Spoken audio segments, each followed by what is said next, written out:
فإن خير الحديث كتاب الله وخير الهدي هدي محمد صلى الله عليه وسلم وشر الأمور محدثاتها وكل محدثة بدعة وكل بدعة ضلالة وكل ضلالة في النار. أعوذ بالله من الشيطان الرجيم. الحمد لله الذي هدانا لهذا والصلاة والسلام على خاتم النبيين والمرسلين. رب اشرح لي صدري ويسر لي أمري واحلل عقدة من لساني يفقهوا قولي. أما بعد. وقال عز وجل في القرآن المجيد: أعوذ بالله من الشيطان الرجيم. بسم الله الرحمن الرحيم. وننزل من القرآن ما هو شفاء ورحمة للمؤمنين ولا يزيد الظالمين إلا خسارا. وقال النبي صلى الله عليه وسلم: إن الله لم ينزل داعا إلا أنزل له شفاء فتداؤوا. أما بعد. تمام تعریفیں اس اللہ عز و جل کے لیے لائق و زیبا ہے جو تمام جہانوں کا بنانے والا اور اسے پالنے والا ہے، اور درود و سلام اس کے آخری نبی محمد صلی اللہ علیہ وسلم پر. الحمدللہ ہم اس 10 روزہ دعوتی اور اصلاحی کانفرنس کے جو ہے 9ویں نشست جو ہے 9th سیشن میں جمع ہوئے، اور انشاءاللہ عزیز جس طرح سے آپ کے سامنے اعلان کیا گیا تھا کہ میں آپ کے سامنے جو ہے بیماری اور اسلام اس عنوان کے تحت کچھ باتیں رکھنے کی کوشش کروں گا. یہ عنوان بہرحال اس کی کیا غرض ہے، کیوں اس کی ضرورت محسوس ہوئی، یہ بات بالکل مشہور اور معروف ہے، یہ بات ہم سب جانتے ہیں کہ جب بھی ہم دیکھتے ہیں سماج میں بیماریاں ایک ایسی چیز ہے جس سے کوئی انسان ایکسیپشنل اور مستثنا نہیں ہے. کوئی انسان یہ نہیں کہہ سکتا کہ جو ہے وہ بیمار نہیں ہوتا، اسے بیماری نہیں ہوئی، وہ کبھی بیمار نہ ہوا، یا اگر نہ ہوا ہے تو مستقبل میں آنے والے فیوچر میں وہ جو ہے بیمار نہیں ہوگا. تو بیماریاں ایسی چیز ہے جو انسان سے ایسی لگی ہے کہ جیسی زندگی ہے ویسی بیماریاں ہیں. انسان پیدا ہوا تو بیماریاں، پیدا ہوا تو انفیکشنز، پیدا ہوا تو فلاں مسائل، پیدا ہوا تو فلاں. اور بیماریاں مطلب انسانی سماج، انسانی زندگی سے بالکل بہت گہرائی سے لگی ہوئی، اس سے مستثنا، اس سے ایکسیپشنل، اس سے بچ کر کسی کو چارہ انسان کو ہی نہیں کہ بیمار نہ ہو. پھر چاہے یہ بیماریاں کتنی متشدد، کتنی زیادہ سخت ہوں گی، کتنی کم ہوں گی، معمولی ہوں گی یا اور زیادہ تیز ہوں گی، ایک الگ بات ہے. لیکن جب بھی لوگ بیمار ہوتے ہیں تو یہ سمجھتے ہیں کہ شاید شریعت اسلامیہ نے اس معاملے میں کوئی خاص رہنمائی نہیں کی ہماری، تو لہٰذا جب بیمار ہو جاتے ہیں تو اپنے طریقے سے، من مانے ڈھنگ سے، من چاہے ڈھنگ سے، اپنی مرضی سے جو ہے لوگ علاج کرتے ہیں. اس معاملے میں حرام اور حلال کی کوئی تمیز رکھی ہی نہیں جاتی ہے کہ کیا چیز حلال ہے، کیا حرام ہے، کیسی بیماریوں میں کیسا علاج کیا جائے، کیا چیز استعمال ہو سکتی، کیا نہیں ہو سکتی، کون سا طریقہ درست ہے، کون سا غلط ہوگا، کیا چیز کھائی جائے، کیا نہ کھائی جائے. ہم سمجھتے ہیں شاید شریعت نے اس معاملے میں رہنمائی نہ کی، اور پھر شریعت کو ایک طرف رکھ دیتے ہیں، کہتے ہیں ہاں یہ تو دین ہے، اسلام ہے، ٹھیک ہے، نماز روزہ ٹھیک ہے، لیکن ابھی ہم بیمار ہیں تو لہٰذا اس میں شریعت کا کوئی حل چونکہ نہیں ہے، وہ الٹرنیٹ ڈھونڈتے ہیں، اس سے ہٹ کر کچھ ڈھونڈتے ہیں.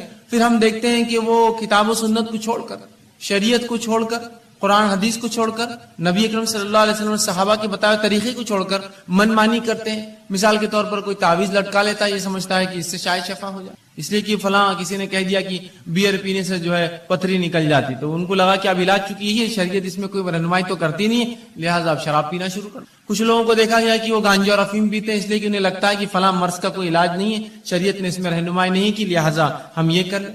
اور پتہ نہیں کیا کیا لوگ اس میں کرتے ہیں، بنا حلال اور حرام کی تمیز رکھے، بنا جانے کی یہ چیز جو استعمال کی جا رہی ہے، شریعت نے اس کو سینکشن کیا نہیں کیا، حلال جانا نہیں جانا، اس کو حرام تو نہیں قرار دیا. اور اس معاملے میں جب کوئی کہتا ہے بھائی حرام ہے حلال، تو کہتے دیکھو ہم بیمار ہیں، ہماری تکلیف ہم کو معلوم ہے، آپ ذرا خاموش بیٹھ جائے تو اچھا ہے، اس معاملے میں ہمیں کرنے دیجیے جو ہم کر رہے ہیں، اگر مجھے اس سے سکون ملتا ہے تو میں اسی کو اختیار کرتا ہوں.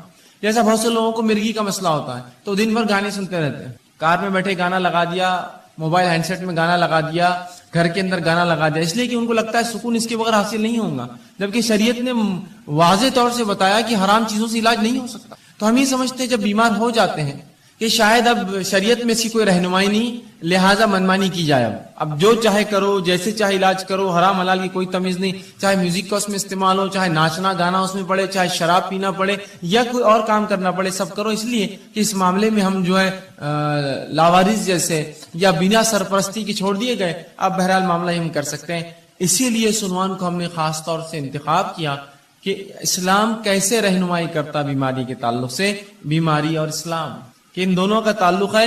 نبی اکرم صلی اللہ علیہ وسلم جو ہے ساری انسانیت کے لیے آئے تھے، اور آپ نے تمام ان شعبوں کے اوپر جو ہے رہنمائی کی، مسلمانوں کی اور انسانوں کی، جو شعبے انسانوں کو جو ہے جو باتیں ان کے جو ہے درپیش آتی ہے، یہ کیسے ہو سکتا ہے جو شریعت اتنی باریک باریک باتوں کو بیان کرے، وہ اتنا بڑا ایک شعبہ انسانی زندگی کا بیماری اس کو چھوڑ دے اور ہماری رہنمائی نہ کرے؟ بلکہ شریعت نے رہنمائی کی، بہت زبردست رہنمائی کی، بہت گہرائی سے رہنمائی کی، بہت اچھے ڈھنگ سے رہنمائی کی۔ یہ ہماری بد نصیبی ہے کہ اس چیز کو ہم جاننے کی نہ کبھی کوشش کرتے ہیں، نہ اس پر ہم نے کبھی عمل کیا، اور ہماری ان کوتاہیوں کو ہم یہ سمجھتے ہیں کہ شریعت نے اس معاملے ہماری رہنمائی نہیں کی۔ یاد رکھیے، اس کو جاننے کی ضرورت ہے۔ جب آپ شریعت کو پڑھیں گے، یہ شریعت ایسے ایسے شعبوں میں ایسی ایسی جگہوں پر رہنمائی کرتی ہے جہاں ہم توقع بھی نہیں کرتے کہ یہاں شاید رہنمائی ہوئی۔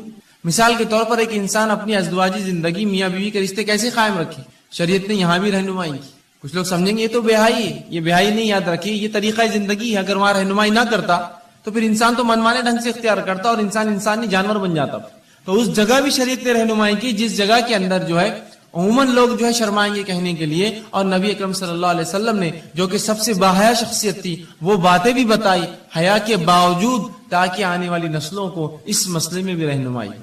تو وہ دین اور شریعت اور وہ نبی کیسے لوگوں کو اس معاملے میں رہنمائی نہ کرے کہ بیماری کا کیا معاملہ ہے، بیماری میں اسلام کیا معاملہ دیتا ہے، بیمار کے ساتھ کیا سلوک ہو، کن چیزوں سے علاج کیا جائے، کون سی چیزیں حلال ہے، کون سی چیزیں حرام ہے، کن چیزوں کی تاکید کی گئی، صحت کی حفاظت کس طرح کی جائے، صحت کی اہمیت کیا ہے، بیمار ہو جائے تو کیا کیا کیا جائے، بیماری بڑھ جائے تو کیا کیا ہے، بیمار پرسی کے لیے کیا کیا جائے، اگر مرض الموت اتنا اس کا مرض بڑھ گیا کہ موت کی قریب ہے تو موت کی قریب کیا کیا جائے، اگر مرنے لگے تو مرتے وقت کیا کیا جائے، اور اگر مر جائے تو مرنے کے بعد کیا کیا جائے۔ یہ تمام رہنمائی شریعت نے کی ہے۔ مکمل طور سے ہمارے بیماری سے لے کر علاج سے لے کر شفا یا غیر شفا کی حالت لے کر اور پھر موت اور پھر بالکل موت کے بعد کے تمام معاملات بتایا۔ میں انشاءاللہ عزیز آپ کو بیماری کے تعلق سے حلال و حرام چند باتیں، وہ چیزیں جن سے نبی اکرم صلی اللہ علیہ وسلم نے علاج کیا، اور وہ چند رہنمائی کی بیمار سے کیسے بیمار پرسی کرے، بیماری کا مومن کو کیا فائدہ ہوتا ہے، یہ تمام باتیں آج آپ کے سامنے رکھنے کی کوشش کروں گا۔ میں نے آپ کے سامنے جو ہے سورہ بنی اسرائیل سورہ نمبر 17 اس کی آیت نمبر 82 تلاوت کی۔ اللہ فرماتا ہے وَنُنَزِّلُ مِنَ الْقُرْآنِ مَا هُوَ شِفَاءٌ وَرَحْمَةٌ لِّلْمُؤْمِنِينَ، کہ ہم نے جو قرآن کو نازل کیا اس کے اندر جو ہے مومنوں کے لیے شفا اور رحمت ہے، وَلَا يَزِيدُ الظَّالِمِينَ إِلَّا خَسَارًا، اور ظالموں کو اس کے میں خسارے کے علاوہ، ظالموں کو اس سے نقصان کے علاوہ کچھ نہیں ملتا۔ مطلب یہ پتا چلا کہ اللہ رب العزت نے جو قرآن نازل کیا اس میں شفا ہے، یاد رکھیے، اور شفا جسمانی، شفا نفسیاتی یا روحانی جس کو ہم کہتے ہیں، دونوں ہی شفا قرآن میں ہے۔ ایک آدمی جس پہ کوئی جن حاوی ہو یا مریض ہو کسی بیماری کا، ذہنی اعتبار سے آپ قرآن پڑھیے، آپ دیکھیں گے اس کو سکون و اطمینان ملتا ہے۔ تو یہ روحانی شفا بھی ہے، اسی طرح جسمانی شفا بھی ہے۔ بہت ساری بیماریوں میں نبی اکرم صلی اللہ علیہ وسلم نے قرآن کو پڑھنے کی تاکید کی۔ قرآن کے فضائل میں یہ تمام باتیں بہرحال آ سکتی ہے، آپ فضائل قرآن کے عنوان پر یہ باتیں جو ہے پڑھ سکتے ہیں، تحقیق کر سکتے ہیں۔ بہرحال آئیے، تو اللہ نے فرمایا کہ ہم نے اس قرآن کو نازل کیا جس کے اندر مومنوں کے لیے شفا ہے اور رحمت ہے، اور ظالموں کو اس کے اندر خسارہ ہے۔ ظالموں کے لیے تو قرآن نقصان ہے، اس لیے کہ اللہ کی کتاب مان کر اس کو نہیں پڑھتے، ان کے لیے ہدایت نہیں ہے اس کے اندر، لہٰذا وہ خسارہ اٹھاتے ہیں، ورنہ مومنین کے لیے تو شفا ہے اور رحمت ہے اس قرآن کے اندر۔ اور اسی مقصد کے تحت اللہ نے اس کو نازل کیا، وَنُنَزِّلُ، ہم نے اس کو نازل کیا یہی مقصد کے تحت کہ مومنوں کو شفا اور رحمت اس سے حاصل ہو، اور ظالموں کو اس سے نقصان کے سوا اور کچھ حاصل نہیں ہوتا، یاد رکھیے۔ اسی طرح نبی اکرم صلی اللہ علیہ وسلم کا ایک فرمان سنن ابن ماجہ کی ایک حدیث میں نے آپ کے سامنے تلاوت کی۔ اللہ کے رسول صلی اللہ علیہ وسلم فرمایا کہ اللہ رب العزت نے ایسی کوئی بیماری نہیں جس کو نازل کیا۔ اس حدیث سے پتہ چلتا ہے کہ بیماری اللہ کی طرف سے آتی ہے۔ رسول اللہ فرماتے ہیں ان اللہ لم ينزل، کہ ایسی کوئی بیماری نہیں جس کو اللہ نے نازل کیا لیکن اس کی شفا، اس کی دوا بھی نازل کر دی، اس کا علاج بھی نازل کر دیا۔ شفان فتداؤ، تو لہذا تم دوا کرو، علاج کراؤ۔ تو یہاں اس حدیث میں نبی اکرم صلی اللہ علیہ وسلم وضاحت کر دی کہ ایسی کوئی بیماری نہیں ہے جس کو اللہ نے نازل کیا ہو۔ تو پتا چلا بیماریاں آسمان سے آتی ہے، اللہ بیماریاں دیتا ہے لوگوں کو، لیکن اس کا علاج بھی اتارتا ہے ان بیماریوں کے ساتھ۔ فتداؤ، تو لہٰذا تم دوا کرو، علاج کرایا کرو۔ تو پتا چلا علاج کرانا چاہیے۔ بیماریاں اللہ کی طرف سے، بیماری اللہ بہرحال مختلف، کبھی سزا کے طور پر، کبھی آزمائش کے طور پر لوگوں کو دیتا ہے، اور اس کے بعد ہمیں حکم یہ آیا، اس کی دوا اللہ نے اتاری ہے، لہٰذا تم اس کے لیے دوا کرو، اس کے لیے علاج کرو۔ تو اس حدیث میں ان لوگوں کے لیے بھی تاکید ہے جو سمجھتے ہیں کہ علاج کرانا درست نہیں، بس بیماری ہے تو بس توکل کرو، اللہ پر بھروسہ کرو، بیماری کو سہتے رہو، بلکہ آپ علاج کرا سکتے ہیں۔ نبی اکرم صلی اللہ علیہ وسلم نے کہا دوا کرو، علاج کرواؤ بیماری کا۔ اسی طرح ہم دیکھتے ہیں بیماری جو ہوتی ہے یہ صحت کا الٹ ہوتی ہے۔ انسانی جسم کی جو کیفیات ہوتی ہیں جس پہ انسان جیتا ہے جو سماج میں، وہ دو ہی کیفیات ہوتی ہے، ایک صحت مندی کی اور ایک بیماری والی کیفیت۔ اب یہ ہو سکتا ہے کہ صحت مند ایک انسان مکمل ہو یا بیمار ہو، اور بیمار چاہے کچھ فیصد ہو یا کچھ زیادہ ہو یا کچھ زیادہ ہو۔ مختلف بیماریاں ہوتی ہیں، جیسے مثال کے طور پر انسانی جلد پہ کچھ ہو جائے، بیماری ہے، لیکن انسان اس سے بہت زیادہ پریشان نہیں ہوتا، ایک زندگی گزار سکتا ہے۔ کبھی جسم کی کسی ایک اعضاء میں بیماری ہوتی ہے جس سے اس کو تکلیف ہوتی ہے، کبھی پورے جسم میں اس کو بیماری ہوتی ہے، یا کبھی جو ہوتا ہے کہ اس کا جسم اور جو ہے تمام اعضاء کے اندر بیماریاں ہوتی ہیں، مختلف بہرحال چیزیں ہوتی ہیں۔ تو اس چیز کو ہمیں سمجھنے کی ضرورت ہے کہ اللہ کے رسول نے علاج کرانے کا حکم دیا، ٹھیک، ہمیں جو ہے علاج کرانے کا حکم دیا، اور بیماریاں جو ہے یہ صحت کا یاد رکھیے الٹ، بیماریاں صحت کا الٹ ہوتی ہیں۔ تو اس چیز کو ہمیں سمجھنے کی ضرورت ہے کہ ایک انسان یا تو صحت مند ہوگا یا تو بیمار ہوگا، اس سے ہٹ کر کوئی تیسری اس کی حالت نہیں ہوتی، یا صحت مند اور بیماری کے بیچ میں تھوڑا زیادہ بیمار، یا کچھ صحت اور کچھ بیماری، یہ بہرحال ہو سکتا ہے، یاد رکھیے۔ تو ہمیں اس بات کو سمجھنے کی بہرحال یہ ضرورت ہے کہ انسانی سماج میں ہماری جو زندگیاں ہوتی ہیں اس کی دو ہی حالت، یا تو صحت مند یا تو انسان بیمار ہوتا ہے۔ اسی طرح صحت جو ہے یہ ایک بہت عظیم نعمت ہے اللہ رب العزت کی، یاد رکھیے صحت ایک عظیم نعمت ہے، اس لیے کہ اس کے تعلق سے بار بار نبی اکرم صلی اللہ علیہ وسلم نے بیان کیا ہے۔ تو صحت کو ہم غنیمت جانیں، اس عظیم نعمت کا ہم جو ہے زبردست فائدہ اٹھائیں۔ آئیے صحت کتنی عظیم نعمت اور دولت ہے، نبی اکرم صلی اللہ علیہ وسلم فرماتے ہیں، صحیح مسلم کی روایت آپ نے فرمایا، قوی مومن بہتر ہے اس اور اللہ کے نزدیک زیادہ محبوب ہے بنسبت اس کے جو کمزور مومن ہے۔ قوی مومن جو جسمانی اعتبار سے طاقتور مومن ہے، اللہ کے نزدیک زیادہ محبوب ہے بنسبت اس کے جو کمزور مومن ہے، حالانکہ خیر دونوں میں ہے، خیر دونوں مومن میں، اس لیے دونوں ایمان والے، لیکن جو طاقتور ایمان والا ہے وہ اللہ کے نزدیک بہتر ہے۔ سوال یہ ہے طاقتور ایمان والا اللہ کے نزدیک کیوں بہتر ہے؟ اس لیے بہتر ہے اللہ کے نزدیک ایک طاقتور، اس لیے کہ جب اس میں طاقت ہوتی ہے جسمانی اعتبار سے تو وہ ڈٹ کر نوافل ادا کرتا ہے، ڈٹ کر کماتا ہے تو ڈٹ کر زکوٰۃ ادا کرتا ہے، اللہ کے گھر کا حج کر سکتا ہے، اس لیے کہ صحت ہو تو پھر حج کریں گا، بیمار آدمی کے لیے بہت مشکل ہوتا ہے، اللہ کے گھر کے طواف اور عمرے کر سکتا ہے، اور بہت سارے فائدے یاد رکھیے ایسا شخص جو ہے اٹھا سکتا ہے۔ تو لہٰذا اس لیے فرمایا ایک قوی مومن اللہ کے نزدیک زیادہ محبوب ہے بنسبت کمزور مومن کے، حالانکہ خیر دونوں میں ہے، اچھائی دونوں میں ہے، برے کوئی بھی نہیں ہے، لیکن طاقتور مومن صحت مند مومن کو فوقیت حاصل ہے کمزور مومن پہ، یاد رکھیے۔ اسی طرح صحت کی اہمیت بتاتے ہوئے نبی اکرم صلی اللہ علیہ وسلم فرماتے ہیں، جامع ترمذی کی روایت ہے، اس حدیث کو اگر ہم سمجھ لیں تو انشاءاللہ بڑا فائدہ اٹھا سکتے ہیں اپنی صحت کا۔ آپ صلی اللہ علیہ وسلم فرماتے ہیں اور کہتے ہیں، اللہ کی دو نعمتیں ایسی ہیں جس کا بہت سے لوگ فائدہ نہیں اٹھاتے۔ کیا فرما رہے نبی اکرم صلی اللہ علیہ وسلم؟ اللہ کی ایسی بہت ساری نعمتیں ہیں جن کا مومن فائدہ نہیں اٹھاتے۔ مطلب پتہ ہی چلا کہ اس کا فائدہ اٹھاؤ، اگر الگ انداز میں بولا ہے تو مانا ہی فائدہ اٹھاؤ۔ تو اللہ کی بالخصوص دو نعمتیں ایسی ہیں جس کا ہم لوگ جو ہے فائدہ کم اٹھاتے، نہیں اٹھاتے، اور فرمایا پہلا صحت۔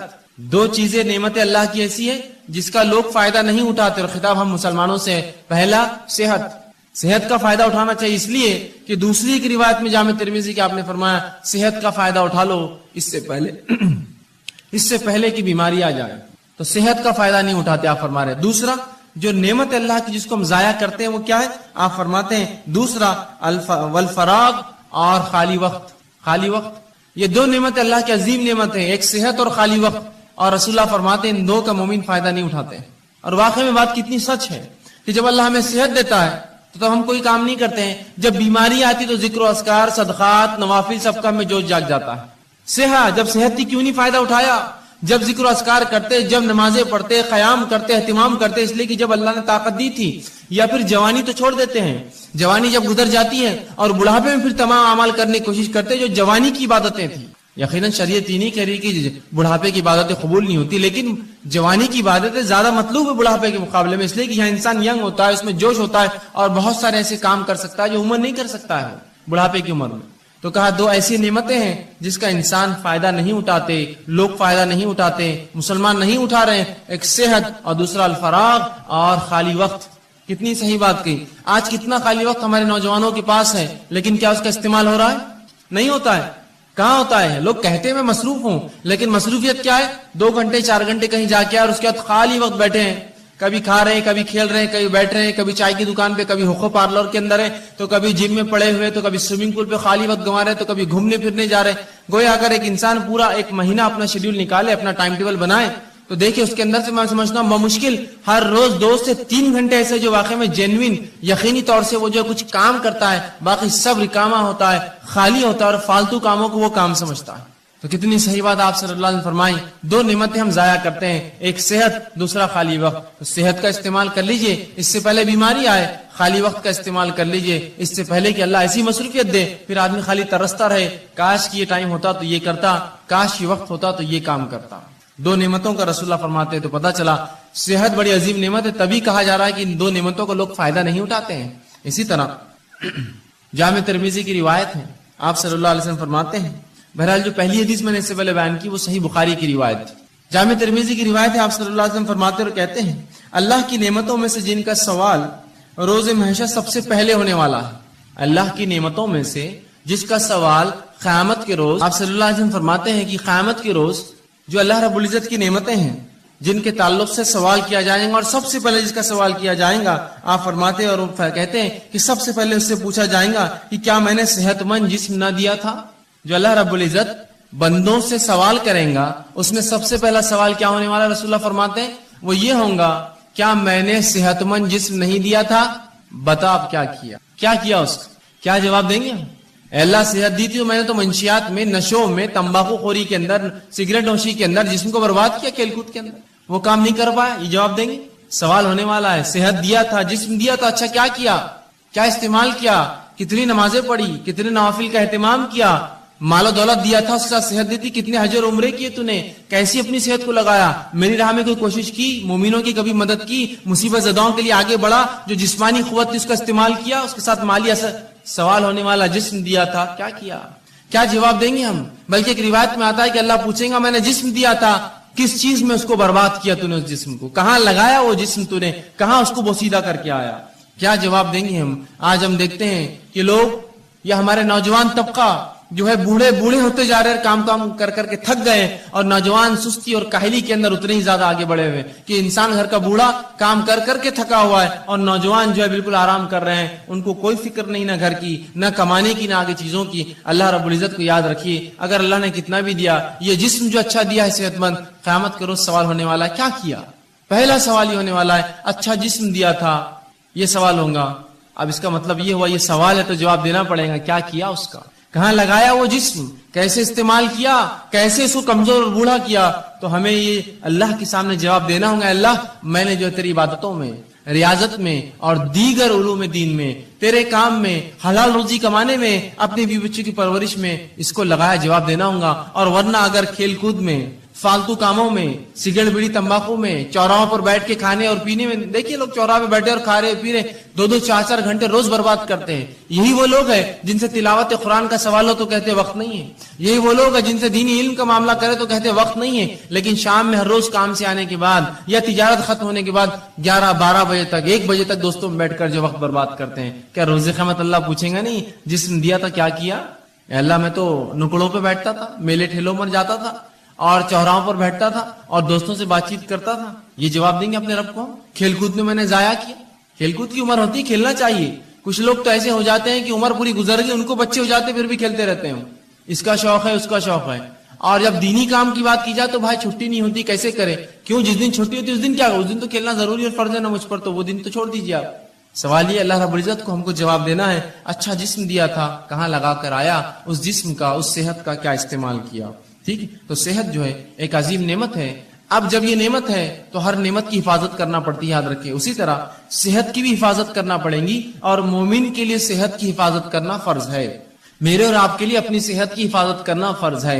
گویا ہر وہ چیز جو صحت کے خلاف جاتی ہے اس کو ہم استعمال نہیں کر سکتے ہیں. اور یہ بات کتنی درست ہے کہ ایک انسان اگر آپ میرے گھر آئے اور میرے گھر آ کر تشریف رکھے اور میں آپ کو جو ہے رکابی کے اندر بسکٹس لا کر دوں اور کہوں کہ یہ بسکٹ کھانے سے ہو سکتا ہے آپ مر جائیں، یا یہ چائے میری پی لیجیے، ہو سکتا ہے یہ چائے پی کر آپ کو کینسر ہو جائے، اور آپ کو لا کر کھانا کھلاؤں، اچھا کھانا، بریانی، نان خلی، اور کہوں یہ کھانا کھانے کے بعد ہو سکتا ہے آپ جو ہے کچھ دن کے بعد جو ہے گلے کے کینسر سے یا جو ہے منہ کے کینسر سے یا دانتوں کے کینسر سے یا جسم کے سڑنے سے آپ مر سکتے ہیں، یہ نوش فرمائی، تو کیا وہ چیز آپ کھائیں گے؟ اس لیے کہ آپ کہیں گے صحت کی حفاظت فرض ہے، لیکن یہ جاننے کے باوجود کہ صحت کی حفاظت فرض ہے، ایسے کتنے لوگ ہیں کہ وہ پڑیاں اور تمباکو اور سگریٹ پیتے ہیں جس پہ کھلا لکھا ہوا ہوتا ہے cigarette smoking is injurious to health, it may cause cancer, اور پوری تفصیلات آج کل کمپلسری وارننگ جو آتی ہیں، بلکہ ایسی وارننگ جو اگر کوئی تمباکو کمپنی نہ لکھے تو اس پر فائن ہوتا ہے، معلوم اس پر فائن ہوتا ہے، اس لیے کہ یہ ثابت ہے۔ ایک دنیا کی مشہور اور معروف کمپنی مالبورو نے ایک مرتبہ یہ کیا کہ وہ اپنی سگریٹ کی ڈبی پر لکھتا نہیں تھا اشتہار، اور اس نے کئی زمانے تک فروخت کی۔ ایک خاتون کو اس سے کینسر ہوا، وہ پیتی تھی اس لیے کہ اس پہ لکھا نہیں تھا، اس کو لگا یہ سیف ہے کینسر سے، اس نے اس کو پیا، اس کو کچھ سالوں کے اندر کینسر ہوا، اس نے اس پہ جو ہے اس کمپنی پہ جو ایک کیس جو ہے ڈال دیا، کہا کہ یہ کمپنی لکھا کیوں نہیں جب اس میں اتنی خطرناک چیزیں تھیں جس سے میں بیمار ہو سکتی ہوں۔ کمپنی کو بہرحال اس سے کمپلائن کرنا پڑا، وہ کیس جیتی اور اس کو $32 بلین اس نے جو ہے اس کمپنی کو پے کرنا پڑے، اسے ایک اکیلی خاتون کو $32 بلین کا کیس ٹھوکا تھا اور اس کو ملا پورا پیسہ، اس لیے کہ انہوں نے کیوں نہیں چھاپا اپنے اس پر، جبکہ معلوم تھا اس کو 3 سال میں کینسر ہو سگریٹ پینے، اس کو لگا اس سے کینسر نہیں ہوتا، اچھی برانڈ کی کمپنی ہے سگریٹ۔ یہاں لکھی ہوئی چیزیں ہیں کہ صحت کے خلاف ہے، کینسر ہو سکتا ہے، مر سکتے ہو، ٹیوبرکلوسس ٹی بی ہو سکتا ہے، تمہیں کچھ بھی ہو سکتا ہے، لیکن اس کے باوجود بھی دیکھیے دھڑلے سے ہم پیے جا رہے ہیں۔ صحت ایک نعمت ہے، اس کی حفاظت مجھ پر آپ پر فرض ہے۔ وہ بسکٹ میرے گھر کے آپ نہیں کھائیں گے جس کو میں کھلاتے وقت کون سے کینسر ہو سکتا ہے، اس سے بیمار ہو سکتا ہے، اس سے ٹی بی ہو سکتا ہے۔ پھر کیسے ہم وہ چیزوں کو استعمال کرتے ہیں اپنی نفس پہ حاوی ہونے دے جو اتنی نقصان دہ، اور صحت کی حفاظت فرض ہے۔ تو یاد رکھیے اپنی صحت کی حفاظت اور دوسروں کی حفاظت ہم کو کرنا ہے، یہ نہیں کہ ہم اپنی صحت کی حفاظت کریں دوسروں کو نقصان پہنچائیں۔ یہ بات ان کے لیے بھی ہے جو لوگ اللہ کی جو نعمت صحت ہے اللہ دیتا ہے تو اس کو خراب کاموں میں استعمال کرتے ہیں اور بوسیدہ کرتے ہیں اس میں، اور یہ نہیں دیکھتے کہ اس سے صحت کا کیا نقصان ہے۔ یاد رکھیے صحت کی حفاظت فرض ہے، اس لیے کہ اللہ کی دی گئی نعمت ہے، اور اگر صحت نہ ہوئی تو کوئی عبادت آپ اور میں نہیں کر سکتے۔ سوچیے مت کہ ہم کبھی عبادت کر پائیں گے زندگی بغیر صحت کی عبادت کیسے کریں گے بتائیے؟ روزہ رکھنا ہے، صحت نہیں، زکات وہ دیں گا جو کمائیں گا، بیمار کما نہیں سکتا ہے، نماز پڑھنا ہے، صحت نہیں، فرض مشکل سے ہوتی ہے تو نوافل اور دیگر نمازیں کیا پڑھوں؟ صحت ہر چیز کے لیے ضروری ہے، یاد رکھیں۔ ایک مومن کے لیے تو اور زیادہ اس کی اہمیت بڑھ جاتی ہے، جو دنیا میں آیا ہی اللہ کی عبادت کے لیے، اس کے لیے تو صحت بڑی افضل ہے۔ تو صحت کی حفاظت میرے اور آپ کے لیے فرض ہے، اس کو خامخواہ برباد اور ضائع ہم لوگ نہ کریں۔ اسی طرح صحت کی حفاظت کے لیے شریعت نے اتنے احکامات جاری کیے، مثال کے طور پر صحت کی حفاظت کرو، طہارت کیا کرو۔ طہارت کرنا مطلب وضو کرنا، غسل کرنا، پیشاب پاخانے کے لیے پانی کا استعمال کرنا، یہ صحت کے لیے تو ہے تاکہ انسانی زندگی محفوظ ہے، گندگی سے پاک، گندگیوں سے بیماریاں آتی ہیں، صحت کے لیے دیکھیں کتنا خیال ہے، کہا طہارت کا حکم دیا۔ اسی طرح جو ہے کھانے پینے میں حرام اور حلال کی تمیز بتائی کہ دیکھو یہ حلال ہی حرام ہے، حرام چیزیں تمام صحت کے لیے نقصان دہ، حلال چیزیں تمام فائدے مند ہیں، تو کہا یہ حلال ہی حرام ہے۔ تو دیکھیے یہاں بھی شریعت نے تاکید کی صحت کی حفاظت کے لیے۔ اسی طرح جو ہے ایسے کاموں سے انسانی جسم کو روکا، انسانوں کو روکا جو اس کے جسم کو ہلاک کر سکتے ہیں، جیسے زنا اور دیگر اور ایسے کام جو غلط بدفعلی انسان شرمگاہ سے کر سکتا ہے، کہا یہ تمام کام بہت خطرناک ہوتے ہیں۔ آج انسانیت دیکھ رہی جن لوگوں نے جو ہے یہ سمجھا کہ یہ جو رشتے ہوتے ہیں، یہ جو نکاح ہوتے ہیں، سب فالتو چیزیں، بس انسانی زندگی ایسی ایسے جانور ہوتا ہے، بس گزارو، جہاں چلا منہ مار دو، جہاں چلا شرمگاہ کا کسی کے ساتھ استعمال کر لو۔ آج دیکھیے کتنی بدترین بیماریوں میں ملوث ہے، کسی کو ایڈز ہے تو آج کل ایس ٹی ڈیز جو ہوتے ہیں سیکچولی ٹرانسمیٹڈ ڈیزیز کی بھرمار، تو کہا زنا کے قریب نہ جانا۔ دیکھیے صحت کی حفاظت کے لیے کہا نا، زنا کرو گے تو اتنی گندی گندی بیماریوں میں ملوث ہو جاؤں گے، تو صحت کی حفاظت کی۔ اسی طرح اچھا کھانا کھانے کا حکم دیا کہ اچھا کھانا کھاؤ، حلال اور طیب چیزیں کھاؤ۔ اسی طرح جو ہے کثرت کرنے کا حکم دیا کہ صحت کو اچھا رکھو، جس کے لیے کثرت ورزش کیا کرو۔ اسی طرح کھیل کود کا بھی حکم دیا، وہ کھیل کود جو انسانی جسم کو اور سماج کے لیے فائدے مند ہوتے ہیں، جیسا گھڑ سواری ہو سکتا ہے، آرچری ہو سکتا ہے، شوٹنگ ہو سکتا ہے، جو انسانی نفس کو فائدہ دے، کچھ اس میں جو ہے ایسے ہنر پیدا کرے جو فائدے مند ہے، تیرنا سیکھے، یہ سب اچھی چیزیں، سائیکلنگ کرے، رننگ سیکھے، یہ سب انسانی۔ تو کثرت کا حکم دیا، کھیل کود کا حکم دیا، اور بہت ساری ایسی دیگر احکامات سنائے تاکہ ایک مومن صحت مند رہے۔ یاد رکھیں صحت کا شریعت نے بڑا خیال رکھا، اور اسی کے لیے حرام حلال، اچھا اور برے کی تمیز رکھی، یہاں مت جاؤ، یہاں جاؤ، یہ مت کرو، یہ کرو، یہ سب صحت کے لیے۔ طہارت کرو، طہارت لیا کرو، یہ تمام چیزیں میری اور آپ کی صحت کے لیے شریعت نے کی۔ صحیح مسلم کی ایک روایت آتی ہے، نبی اکرم صلی اللہ علیہ وسلم فرماتے اور کہتے ہیں، کتنا دیکھیے اس امت کی صحت کا آپ نے خیال رکھا، اور رسول اللہ فرماتے ہیں، یہ غائب کے علم میں سے آپ فرماتے اور کہتے ہیں، برتن کو اور پانی کی جو تھیلیاں ہوتی تھی اس زمانے میں چمڑے میں پانی بھرا جاتا تھا، تو اس کو رات میں باندھ کر رکھا کرو، اس لیے کہ سال میں کوئی ایک دن ایسا ہوتا ہے کہ اللہ رب العزت آسمان سے بیماری نازل کرتا ہے، اور وہ بیماری جو ہے آسمان سے اترتی ہے اور ایسی کسی کھلی چیز کو جب پاتی ہے جس کا ڈھکن رکھا نہ گیا ہو، کوئی کھانے کا برتن اس پہ ڈھکن نہ ہو، اس کا منہ بند نہ ہو، یا کوئی پانی کا ایک برتن ہو جس کا منہ بند نہ ہو، تو اس میں داخل ہو جاتی ہے۔ کیا فرمایا آپ نے؟ یہ بھی غائب کا معاملہ ہے۔ آپ بھی کہہ سکتے ہیں بیماری تو جراثیم پھیلاتے ہیں اور جراثیم تو کہیں بھی جا سکتے ہیں، یہ غائب کا، اس لیے میں نے پہلے کہہ دیا۔ اللہ بیماری کو جب نازل کرتا ہے، رسول اللہ فرماتے ہیں ہر روز اپنے برتنوں کو کھانے کی ڈھکا کرو اور پانی پینے کی چیزوں کو بند رکھا کرو، اس لیے کہ سال میں ایک دن ایسا ہوتا ہے جب اللہ آسمان سے بیماری کو نازل کرتا ہے اور وہ بیماری جو انسانوں میں آتی ہے اور ہر وہ کھلی چیز، کھلا برتن اور کھلا پانی کا جو حصہ ہوتا ہے اس میں داخل ہو جاتی ہے۔ تو کہا کھانے پینے کی چیزوں کو ڈھک کر رکھو۔ ویسے بھی کھانے پینے کی چیزوں کو آپ ڈھکیں گے تو یہ بیماری سے تو آپ بچے ہی رہیں گے، ساتھ میں گندگیوں سے، مکھی مچھر سے، غلاظت سے، دھول مٹی سے، اور پتہ نہیں کیا کیا کتنے فائدے ہیں۔ تو آپ سال بھر ڈھکے رکھیں، کہ تو ایک دن کب آئیں گا نہیں پتا ہے، تو گویا سال بھر ڈھکیں گے، مطلب سال بھر اپنے کھانے اور پینے کی حفاظت کرو، کھلا مت چھوڑا کرو، گندگی مت داخل ہونے دو۔ دیکھیے کتنا جو ہے شریعت نے حفاظت کی، صحت کی، ایک مومن اور ایک مسلمان۔ اسی طرح بیماری جو ہوتی ہے وہ صحت کی الٹ ہوتی ہے۔ اب بیماری کیا ہے؟ بیماری کو ہم یوں کہہ سکتے ہیں، اس کی تعریف میں دے سکتے ہیں کہ انسانی جسم میں کوئی اعضاء میں تکلیف ہو یا کمی ہو یا بگاڑ آ جائے، پورے انسانی جسم میں یا کسی ایک اعضاء میں کوئی تکلیف ہو یا بگاڑ آ جائے، یہ بیماری ہوتی ہے۔ انسانی جسم میں مطلب پورے شریر میں، پورے جسم میں، یا کسی ایک اعضاء میں، ہاتھ، پیر، سر، کان، ناک، منہ، گلا، انگلیاں، کچھ بھی ہو سکتا ہے۔ کسی ایک اعضاء میں کوئی تکلیف ہو یا اس میں کوئی بیماری ہو، اس چیز کو، یا اس میں کوئی بگاڑ آ جائے یا کمی آ جائے، اسے بیماری کہا جاتا ہے۔ سر درد ہو رہا ہے، بلڈ پریشر ہے، شوگر ہے، یہ پورے جسم کی بیماریاں خون کے اندر رہتی ہیں۔ ہاتھ میں تکلیف ہے، ہاتھ کھینچتا ہے، پیر میں فلاں ہے، انگلیاں خراب ہو جا رہی ہے، فلاں ہوتا ہے، کان میں ٹیچ، تو یہ اعضاء کی بیماریاں۔ تو کوئی بھی چاہے پورے جسم میں کوئی چیز ہو تکلیف دے یا جو ہے کسی اعضاء میں، اسے بیماری کہا جاتا ہے، یاد رکھیں۔ اسی طرح بیماری جو ہوتی ہے یہ مومنوں کے لیے آزمائش ہوتی ہے، یاد رکھیں، بیماری مومنوں کے لیے آزمائش۔ اور اللہ رب العزت مومنوں کو کیوں آزماتا ہے؟ وہ اس لیے آزماتا ہے تاکہ جانے، جانچے، پرکھے کہ جب ہم دعویٰ کرتے ہیں ایمان کا تو کتنے سچے ہم دعوے میں، اور جب اللہ اس دعوے کے مطابق آزمائش کرتا ہے تو کتنے کھرے اس آزمائش میں اترتے ہیں۔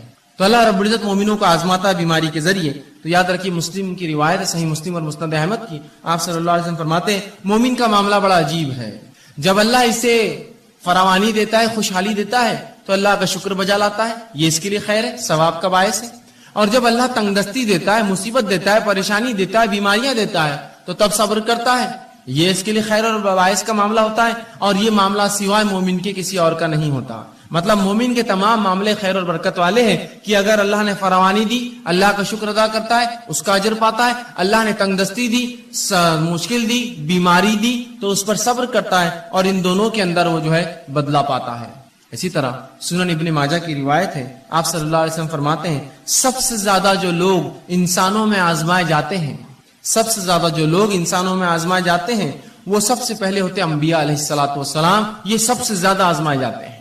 دوسرا فرمایا علماء حق، یہ دوسرے نمبر پہ جو آزمائے جاتے ہیں۔ تیسرا فرمایا صالحین اس امت کے، نیک لوگ ہی تیسرے نمبر پہ آزمائے جاتے ہیں۔ اور فرمایا ان میں سے کچھ ایسے گزرے ہیں پچھلی قوموں میں، انبیاء، علماء حق اور صالحین، کہ جن کو ایسی بیماری اللہ نے دی کہ جن کے جسم میں کیڑے پڑ گئے، بیماری آزمائش ہے، ان کے جسم میں کیڑے پڑ گئے، صالحین اور ان نیکوکاروں کے اس حد تک بیمار ہوئے کہ اس بیماری میں ان کا انتقال ہو گیا۔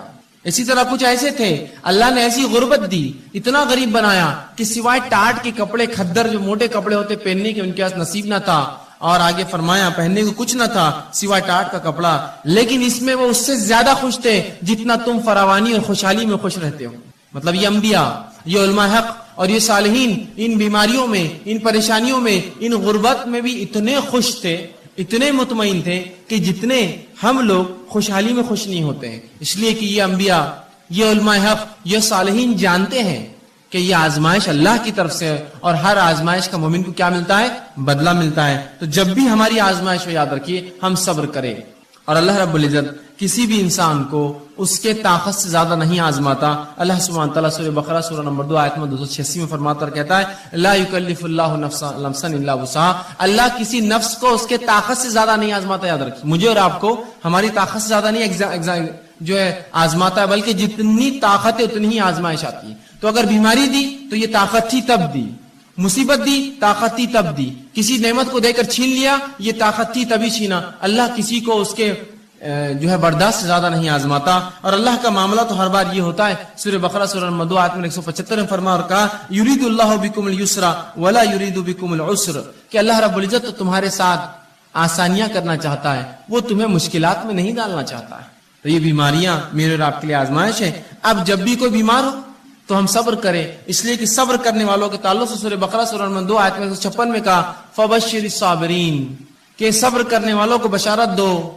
یہاں خوشخبریاں دینے کا حکم دیا کہ جو لوگ صبر کرتے ہیں فبشر الصابرین الذین اذا اصابتهم مصیبۃ قالوا انا للہ وانا الیہ راجعون، کہ جو لوگ مصیبت جن پر آتی ہے اور مصیبت میں صبر کرتے ہیں ان کو خوشخبریاں دے دو، اور جب ان پر مصیبت آتی ہے تو یہ مومن کہتے ہیں قالوا انا للہ وانا الیہ راجعون، ہم اللہ کی طرف سے آئے تھے، اس کی طرف لوٹ کر جانا ہے.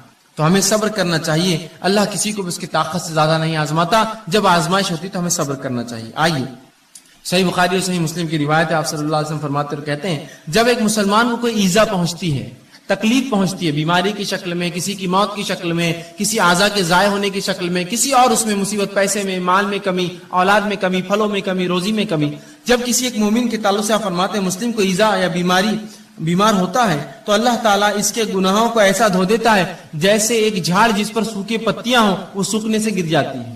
ایک مومن کو جب تکلیف، مصیبت، بیماریاں آتی ہیں تو اللہ اس کے گناہوں کو ایسا اس سے الگ کر دیتا ہے جیسے کہ ایک جھاڑ جس کے پتے سوکھ چکے ہیں وہ اس سے الگ ہو جاتے ہیں. ایسے مومن کے گناہ جو ہیں بیماری کی وجہ سے، مشکل اور تکلیفوں کی وجہ سے دور ہو جاتے ہیں. تو ہر تکلیف جو مومن کو ہے اگر صبر کرے تو باعث اجر بنتی ہے، اس کے گناہ اس سے جھڑ جاتے ہیں. اسی طرح سنن ابو داؤد کی روایت ہے. آئیے وہ لوگ جو بیمار رہتے ہیں، پریشان ہوتے ہیں، پریشان مت ہوئیے. سنیے نبی اکرم صلی اللہ علیہ وسلم کیا فرماتے ہیں اور کہتے ہیں. آپ فرماتے ہیں اللہ مسلمانوں کے گناہ بیماریوں کی وجہ سے دھو دیتا ہے. اللہ مسلمانوں کے گناہ بیماریوں کی وجہ سے دھو دیتا ہے، اس حد تک کہ جیسے سونا اور چاندی کے میل کو آگ الگ کر دیتی ہے، بیماریاں مومن سے اس کے گناہوں کو ویسی الگ کر دیتی ہے جیسے آگ سونے اور چاندی کے میل کو الگ کر دیتی ہے. آپ جانتے ہیں نا سونے چاندی کو صاف کرنے کے لیے اس کو آگ میں ڈالا جاتا ہے، پگھلنے کے بعد سونا چاندی جو ہے رہ جاتا ہے اور غلاظت اوپر آتی ہے، اس سے نکال لی جاتی ہے. تو آپ سن فرماتے ہیں بیماریاں مومن کو ایسا پاک کرتی ہے گناہوں سے جیسا آگ سونے اور چاندی کے میل کچیل کو نکال دیتی ہے. تو جو مومن بیمار ہوتا ہے وہ اس کی طاقت کے مطابق اللہ بیماری دیتا ہے، اسے کام ہے وہ صبر کرے، صبر کرنے کا بدلہ زبردست پاتا ہے. اسی طرح جب انسان بیمار ہو جائے تو علاج کرانا مستحب اور سنت ہے. یاد رکھیے ہر شخص کوشش کرے علاج موجود ہو تو ضرور علاج کروائے، اس لیے کہ نبی اکرم صلی اللہ علیہ وسلم کی روایت ہے، سنن ابن ماجہ کی حدیث ہے کہ اللہ رب العزت نے ایسی کوئی بیماری نازل نہ کی سوائے اس کے کہ اس کا علاج نازل کیا، تو لہٰذا تم لوگ جو ہے علاج کراؤ. جو خطبے میں نے حدیث آپ کے سامنے، تو اس حدیث سے پتا چلا ہمیں علاج کروانا چاہیے. اب جب پتا چلا علاج کروانا چاہیے، اللہ نے ہر بیماری کا علاج نازل کیا ہے، اب اس معاملے میں کیا احتیاط کرے، کیسے علاج کرے؟ تو آئیے حرام چیزوں سے علاج کرانا یاد رکھیے جائز نہیں ہے. وہ چیزیں جن کو شریعت نے حرام قرار دیا ہے وہ چیزوں سے علاج جائز نہیں ہے. اس کے تعلق سے نبی اکرم صلی اللہ علیہ وسلم فرماتے ہیں، طبرانی کی روایت حدیث آپ فرماتے ہیں ان اللہ لم یجعل شفاءکم فیما حرم علیکم، جو چیزیں اللہ نے تم پر حرام کی ہے اللہ نے اس میں شفا نہیں رکھی ہے. سمجھ گیا بات کو؟ حرام اشیاء کے اندر اللہ نے شفا رکھی ہی نہیں ہے، اس میں کبھی فائدہ ہو ہی نہیں سکتا. گو تھوڑے وقت کے لیے ایسا لگتا ہو کہ فائدہ ہے لیکن وہ شفا کبھی نہیں دے سکتا. اس لیے کہ رسول اللہ نے فرما دیا جن چیزوں کو اللہ نے تم پر حرام قرار دیا ہے اس میں کسی قسم کی شفا نہیں رکھی ہے. تو لہٰذا وہ اشیاء جو حرام ہیں، نشے کی چیزیں ہو سکتی ہے، دیگر اور چیزیں ہو سکتی ہے جو شریعت نے حرام قرار دی، ان کو کر کے ہم یہ نہ سمجھیں کہ اس سے فائدہ ہو سکتا ہے، اس سے شفا مل سکتی ہے، پھر چاہے بیماری جو ہے وہ نفسیاتی ہو یا جسمانی ہو. یاد رکھیں حرام چیزیں کر کے شفا حاصل نہیں کی جا سکتی، رسول اللہ نے اس کی وضاحت کر دی. تو جب بھی اب مجھے اور آپ کو اگر ہم بیمار ہو جائے علاج کروانا ہے تو حلال چیزوں سے علاج کروانا پڑے گا، حرام چیزوں میں اللہ رب العزت نے شفا نہیں رکھی. اسی طرح اب کوئی شخص بیمار ہو جائے تو بیمار ہونے کے لیے بعد یاد رکھیے قرآن و احادیث سے جو دم ثابت ہے، جو پڑھ کر پھونکنا چاہیے، دوا کے ساتھ یہ بھی کرنا چاہیے. جہاں حرام دواؤں کا استعمال یا حرام اشیاء کا استعمال دواؤں میں درست نہیں ہے، اس میں کوئی شفا نہیں ہے. اسی طرح یہ بات یاد رکھیے کہ انسان کبھی کبھار بیمار ہوتا ہے، بیماری ایسی ہوتی ہے کہ اس کو جو ہے جہاں دعا کی ضرورت ہے وہاں دوا اور دعا دونوں کی ضرورت ہوتی ہے. یاد رکھیں آج بہت سارے لوگ اس کی گواہی دیں گے، ایسے بہت ساری تھراپیز نکلی ہے جن تھراپیز میں یہ ہوتا ہے کہ صرف مریض کے آنکھ پر ہاتھ پھیرا جاتا ہے، صرف ہاتھ پھیرا جاتا ہے اور اس سے اس کو فائدہ ہوتا ہے. صرف ہاتھ پھیرتے ہیں، آپ جائیے ان کے پاس خالی ہاتھ پھیرتے ہیں، جبکہ نبی اکرم صلی اللہ علیہ وسلم نے اپنی زندگی میں تمام کام کر کے بتا دی. آپ لوگوں کے پاس جاتے، ان پر دعا پڑھ کر دم کرتے اور سہلاتے ان کو، وہ اعضاء کے اوپر ہاتھ رکھتے جہاں بیمار ہے. تو آج بہت سی تھراپیز ایسی بہرحال ڈیولپ ہو رہی ہے، دھیرے دھیرے الٹرنیٹ میڈیسنس آئیں گے مارکیٹ میں، جس میں یہ ہے کہ صرف سہلایا جائے تو اس سے فائدہ ہو رہا ہے لوگوں کو. ٹھیک ہے، تو لوگ یہ سوچتے ہیں کہ یہ خالی دم کرنے سے پھونکنے سے کیا فائدہ ہوگا. بہت سارے فائدے ہوتے ہیں، اللہ کے کلام کا اثر ہوتا ہے، نبی اکرم صلی اللہ علیہ وسلم کو جو باتیں اللہ نے بتائی ان کلام میں اثر ہوتا ہے. تو اب اگر کوئی بیمار ہو جائے تو حرام چیزوں سے علاج نہ کرے. دوسرا، انسان اپنے نفس سے دم بھی کرے، سب سے پہلے اللہ سے پناہ طلب کرے اور پھر دنیاوی دوا کی طرف جائے. ہم سے جو کوتاہی ہوتی وہ یہ ہے، ہم جو ہی بیمار ہوتے سب سے پہلے ہم کہتے ہیں کہ ڈاکٹر، بس ڈاکٹر کا نام لے کے بھاگ گئے اور سمجھتے کہ اب ڈاکٹر صاحب نے جو دیا اس سے شفا تو ہونا ہی ہے. سب سے پہلے یہ کہے اللہ تو نے مجھے بیماری دی، مجھے صبر دے، اس بیماری کا اجر دے، اور اپنے نفس کو دم کرے، جو دعائیں بتا گئی وہ کرے اور ساتھ میں دوا بھی کریے آپ. تو ہم دوا کا طریقہ کیا اپناتے ہیں؟ پہلے فوراً بھاگتے ڈاکٹر کے پاس، یہ سمجھتے ہیں مکمل 100% شفا اللہ نے اس کے ہاتھ میں رکھی ہے اور لہٰذا آپ جب یہ دوا دیں گا تو میں جو ہے مشفی شفا یاب ہو جاؤں گا، مجھے اس سے صحت مل جائیں گی. یاد رکھیے غلط. ہمیں سب سے پہلے اللہ پر توکل بھروسہ کر کے، اللہ سے دعا کر کے، وہ تمام باتیں جو نبی اکرم صلی اللہ علیہ وسلم نے قرآن میں بتائی اس کا استعمال کر کے ساتھ میں علاج کروانا ہے. یاد رکھیے خالی علاج پر آپ بھروسہ کریں گے تو اللہ رب العزت کبھی شفا نہیں دیں گا. پھر اور جو آج ہماری کوتاہی ہوتی ہے، علاج جب ہم بیمار ہوتے ہیں سب سے پہلے سوچتے ہیں دواخانے گئے تو اچھے ہو جائیں گے، بلکہ کچھ لوگ تو نفسیاتی مریض ہوتے ہیں، خالی دواخانے کا چکر بھی مار کے آؤ تو بالکل ریلیکس ہو جاتے ہو، بہت اچھا لگ رہا بولتے ہیں. اور کبھی کبھار تو خالی گولیاں آپ دے دیجیے ان کو بھی میٹھی اور کھٹی کھانے کے لیے، بولتے ہیں بہت فائدہ ہو گیا، اتنا فائدہ ہوا کہ کسی کو انتہا نہیں. صرف جو نفسیاتی تھی. اگر آپ خالی نفسیاتی سوچ کر اتنا فائدہ محسوس کر سکتے ہیں تو سوال ہی جب اللہ پر بھروسہ رکھ کر وہ دعاؤں کو آپ دم کریں گے کتنا اللہ فائدہ دیں گا. آدھی بیماری کا مسئلہ تو وہیں حل ہو جاتا ہے. تو کوشش کرے کہ اپنے نفس پہ دم کرے. آئیے وہ تمام باتیں جو نبی اکرم صلی اللہ علیہ وسلم نے بتائی دم کے تعلق سے، مختصر کچھ روایتیں آپ کے سامنے رکھتا ہوں. نبی اکرم صلی اللہ علیہ وسلم فرماتے اور کہتے ہیں دم کے تعلق سے، لا باسا بالرقا ما لکم یکن فیہ شرک، کہ ایسے دم کرنے میں، ایسی چیز پڑھ کر دم کرنے پھونکنے میں کوئی حرج نہیں جس کے اندر شرک نہ ہو. اور خود نبی اکرم صلی اللہ علیہ وسلم جو بیمار ہوئے اور مرض الموت آپ کا جو تھا، آپ نے عائشہ رضی اللہ عنہا سے کہا کہ مجھے پڑھ کر دم کرو، اور مائی عائشہ رضی اللہ عنہا آپ صلی اللہ علیہ وسلم پر جو ہے سورہ فلق اور سورہ ناس پڑھ کر معوذتین پڑھ کر دم کرتی گئی، اور دم کرنے کے بعد اپنے ہاتھوں سے نبی اکرم صلی اللہ علیہ وسلم کو سہلاتی گئی، ہاتھ پھیرتی گئی. تو پتا چلا دیکھیے رسول اللہ بیمار تھے، آپ نے دوا بھی کی، ساتھ میں دم بھی کرنے لگوایا.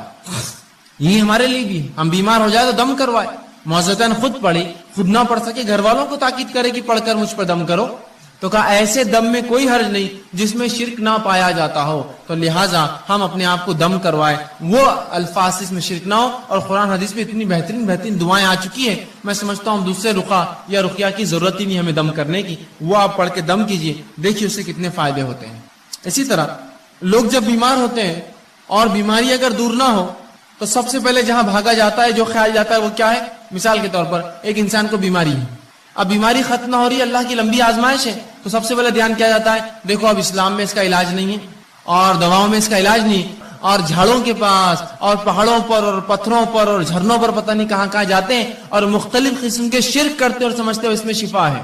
یہ بات کی گواہی سب دیں گے، سب کے شریعت نے یہاں بھی رہنمائی کی، کہا بیماری اللہ کی طرف سے، صبر کرو، اس کا بدلہ طلب کرو اور حلال چیزوں سے علاج کرو، اور جو دم ہے کتاب و سنت ثابت وہ دم کرو، لیکن حرام کام نہ کرو. تو سب سے پہلا کام جو کرتے ہیں ہم لوگ تعویذات، تعویذ کی طرف سب سے پہلے متوجہ ہوتا ہے. یہ تعویذ یہاں باندھ لو تو ہاتھ کی بیماری دور، وہ تعویذ پیر پہ باندھ لو تو پیر کی بیماری دور، یہ تعویذ کمر پہ باندھ لو تو کمر کا مسئلہ حل ہو گیا، یہ تعویذ کو سر پہ باندھو تو یہ مسئلہ ہو گیا، یہ کڑا پہننے سے بیماری دور رہتی، فلاں کڑا ہاتھ پہ باندھنے سے یہ ہے، چاندی کا کڑا پیر میں ڈالے تو یہ ہوتا، کان میں ایک بالی ڈالے تو مرغی کا مرض دور ہو جاتا، فلاں کرے تو فلاں ہوتا، ناک ٹوچ دیے تو فلاں ہوتا، اور ہما اقسام کی، وہاں کڑا لگا دی تو یہ ہوتا، یہاں چھلا ڈالے تو فلاں ہوتا، وہاں بلا اگر رکھے چاندی کا تو وہ مسئلہ حل ہو جاتا، وہاں گھوڑے ہوتے نا، گھوڑے بنے ہوئے پتہ نہیں ہاتھی بنے ہوئے لے جا کر اور جو بلے رکھتے ہیں چاندی کے، یہ ڈالنے سے فلاں ہوتا، وہاں خفل ڈالنے سے یہ ہوتا، وہاں تاگا باندھنے سے مسئلہ ہوتا، یہاں کوڑی اور سیپی رکھنے سے یہ مسئلہ حل ہو جاتا، وہ دھاگا کالا یوں باندھنے، یہ پیلا دھاگا، دانت نکلنے کے لیے بچوں کی آسانی ہو تو فلاں پتہ نہیں تعویذ پہنا دیا جاتا،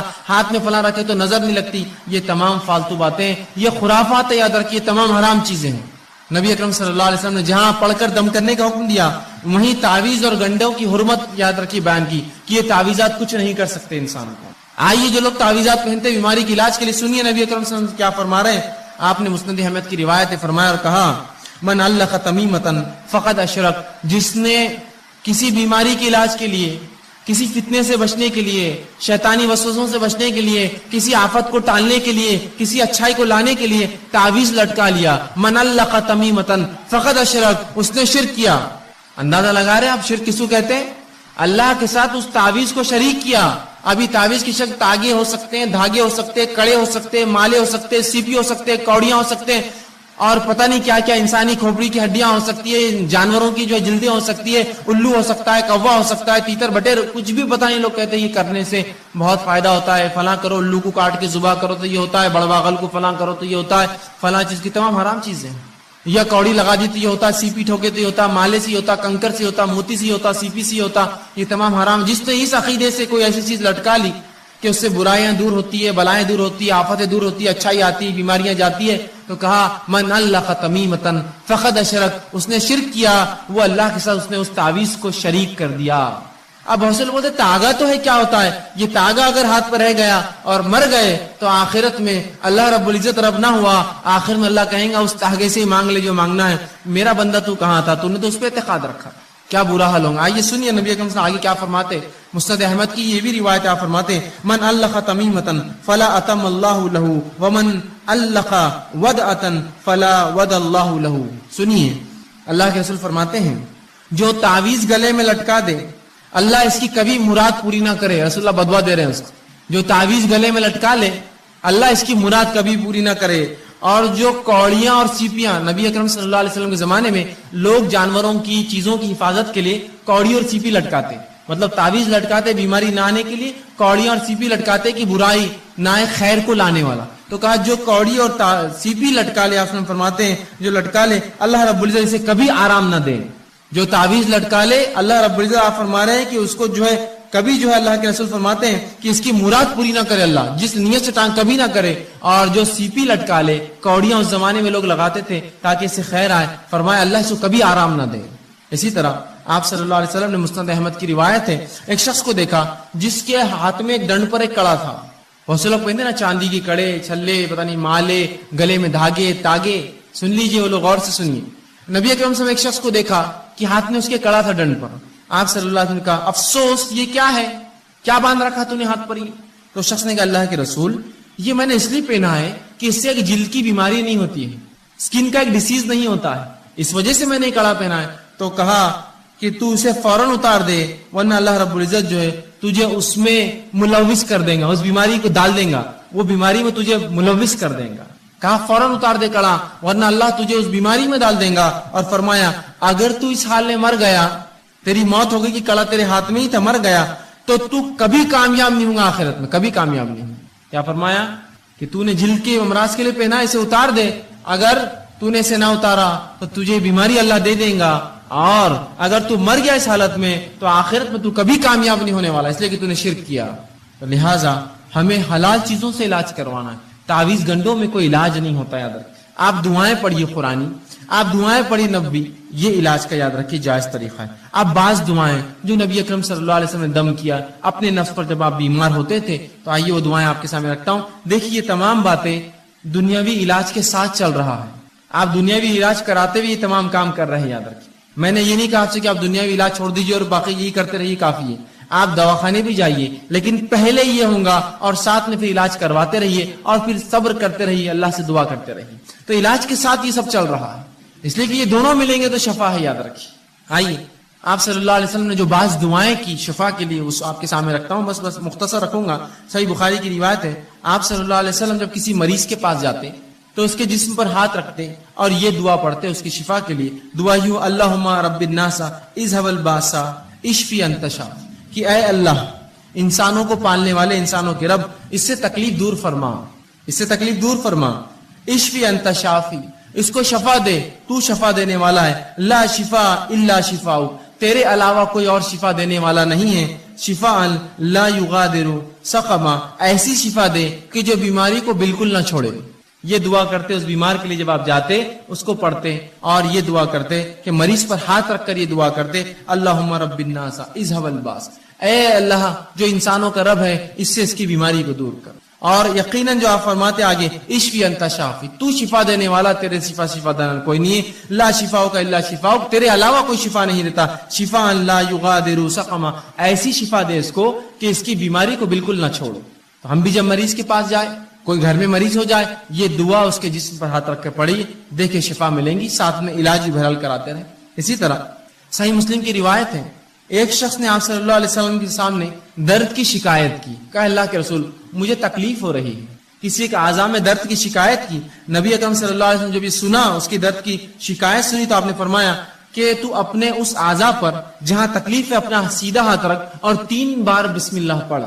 پیٹ دکھ رہا ہے، پیر دکھ رہا ہے، اچانک سر میں درد شروع ہوا، پتہ نہیں لوگ کیا کیا کرواتے ہیں، سنت سے یہ ہے کہ ہاتھ رکھو اور 3 مرتبہ آپ نے فرمایا بسم اللہ پڑھ، اور اس کے بعد آپ نے فرمایا اور کہا کہ 7 مرتبہ پھر یہ پڑھ، 3 بار ہاتھ رکھ کے کہے بسم اللہ بسم اللہ بسم اللہ کے نام سے، اور اس کے بعد 7 مرتبہ یہ پڑھ، اور آپ نے فرمایا اعوذ بعزت اللہ و قدرتہ، کہ میں اللہ کی بڑائی اور اس کی قدرت کی پناہ لیتا ہوں، من شر ما اجد و حاضر، اس چیز سے جو میں محسوس کر رہا ہوں یا جس کا مجھے اندیشہ ہو رہا ہے۔ تو 3 بار پہلے بسم اللہ کہے اور 7 مرتبہ یہ دعا پڑھے، تو رسول اللہ فرماتے ہیں اللہ رب العزت اس کو جو ہے شفا دیتا ہے۔ اسی طرح صحیح مسلم کی روایت ہے، آپ صلی اللہ علیہ وسلم فرماتے ہیں کہ آپ صلی اللہ علیہ وسلم ایک مرتبہ بیمار ہو گئے، جبرائیل علیہ السلام آئے اور نبی اکرم صلی اللہ علیہ وسلم پہ رقیہ کیا، دم کیا ایک دعا پڑھ کر۔ جبرائیل علیہ السلام نے کیا دعا پڑھی تھی؟ حدیث میں لفظ آتے ہیں، آپ صلی اللہ علیہ وسلم نے صحابہ کو سنا، کہا بسم اللہ ارقیک، کہ میں اللہ کے حکم سے تجھ پہ جو ہے دم کرتا ہوں۔ جبرائیل علیہ السلام آئے اور رسول اللہ پر یہ دعا پڑھ کر دم کی، بسم اللہ ارقیک، کہ اللہ کے نام سے میں تجھے دم کرتا ہوں، من کل دائن یوزیک، ہر اس بیماری سے جو تجھے نقصان دہ ہے، من شر کل نفس، اور ہر نفس کے شر سے اللہ تجھے محفوظ رکھے، وعین حاسد، اور ہر نظر لگانے والے کی نظر بس سے تیری حفاظت کرے، اللہ یشفیک، اللہ تیری جو ہے تجھے شفا دے، بسم اللہ ارقیک، میں اللہ کے حکم سے تجھ کو جو دم کرتا ہوں۔ یہ دعا جبرائیل علیہ السلام نے نبی اکرم صلی اللہ علیہ وسلم پر دم کی۔